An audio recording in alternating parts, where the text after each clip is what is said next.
Hi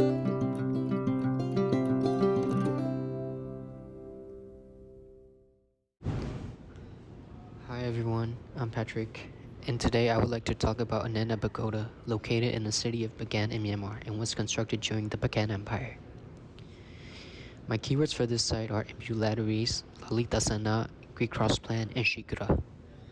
The ambulatories refer to the interior of the pagoda with well-lit sunlight as reflected from the walls and the Buddha statue that is covered in gold.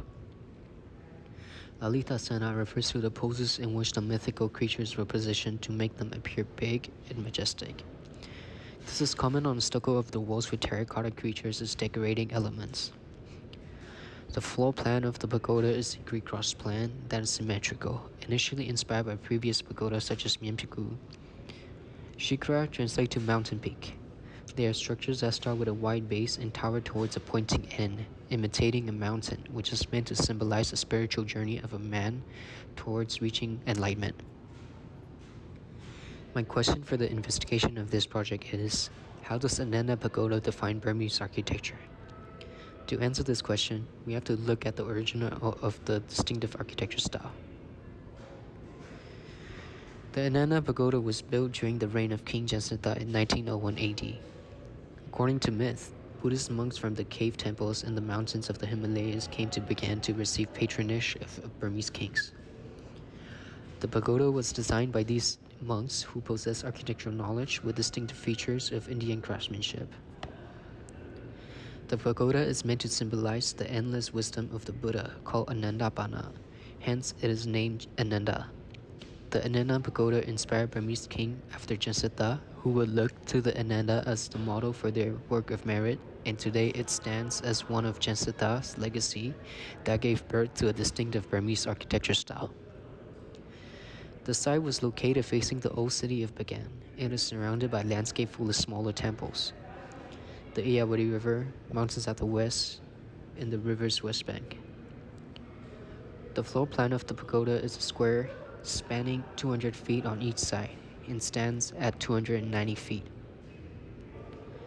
The structure of the spire at the top is 167 feet tall and consists of several terraces that lead up to a pagoda at the top covered in T, umbrella.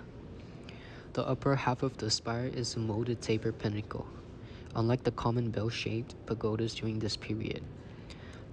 The lower half of the spire is in the form of a meteor-like pyramid inspired by a temple of India. The terraces are decorated with numerous glazed terracotta tiles that depict the Jataka stories and the host of Mara's army. The corner and the edges of the structures are decorated with Ganot floral patterns and lions that are symbolized as the protectors of the temple. The main entrance leads you to high and narrow corridors that are parallel to each other and are connected through passages that are low and narrow. The center of the pagoda consists of a cube with 4 Buddhas on each side who has appeared and entered nirvana: Gautama, Kassapa, Gunagamana, and Kakusanda. As you may realize, the building is symmetrical and basic square geometric formative rules were applied in this design of the structure. These can be applied for the elevation and cross-section. On the floor plan, you can see the Greek cross plan was integrated into the planning of this pagoda. The lighting inside this pagoda is also considered, as it uses natural lighting from the sun and redirected it towards the Buddha statue.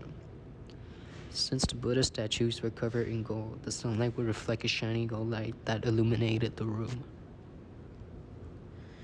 With a combination of strong influence from the craftsmanship from India and the ideology of Buddhism, Burmese architecture became unique as it developed its architectural dialect.